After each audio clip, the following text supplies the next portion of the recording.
বালুরঘাট শহরের 22 নম্বর ওয়ার্ডে তৃণমূল কংগ্রেসের গোষ্ঠী দ্বন্দ্বকে কেন্দ্র করে দলের এক বুথ সভাপতিকে মারধরের অভিযোগে চাঞ্চল্য ছড়ালো। আহত তৃণমূল নেতা টিঙ্কু সরকারকে গুরুতর জখম অবস্থায় বালুরঘাট সুপার স্পেশালিটি হাসপাতালে ভর্তি করা হয়েছে।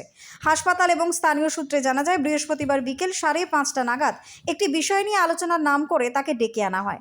অভিযোগ, সেখানে পৌঁছতেই তৃণমূলের অপর একটি গোষ্ঠীর কয়েকজন আচমকা তার উপর চড়াও হয়, রড দিয়ে বেধড়ক মারধর করা হয় এবং আঙুলে কামড় দেওয়া হয় বলে অভিযোগ।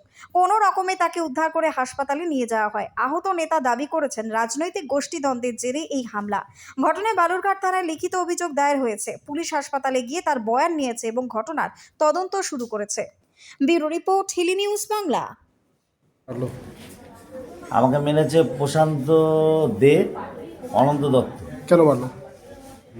ওদের একটা রাজনীতি আক্রোশ ছিল হয়তো আমার প্রতি।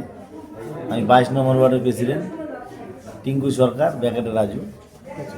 হয়তো ওরা প্রেসিডেন্ট করছিল, ওদের হয়তো মন মতো আমি কাজ করতে পারিনি, ওদের হয়তো মনটা জোগাতে পারিনি, যার জন্য যারা মারলো তারা কোন দল করেন?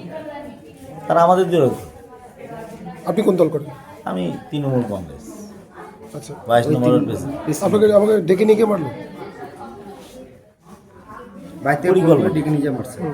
পরিকল্পনা মারছে। কি নাম আপনার? আমার নাম টিঙ্কু সরকার, ব্যাকেটে রাজু। এই তৃণমূলের দ্বারা জনগণের কোনো উন্নয়ন হওয়া সম্ভব? যারা নিজেরা পৌরসভার টাকা মেরে নিজেদের মধ্যে ভাগাভাগি করে গণ্ডগোল অশান্তি করছে। এই বালুরঘাট একটা শান্তিপ্রিয় শহর, এখানকার এটা নাটকের শহর বলা হয়। এখানে ভালো ভালো নাট্যকার আর এই শহরে আমরা দেখে আসছি। তো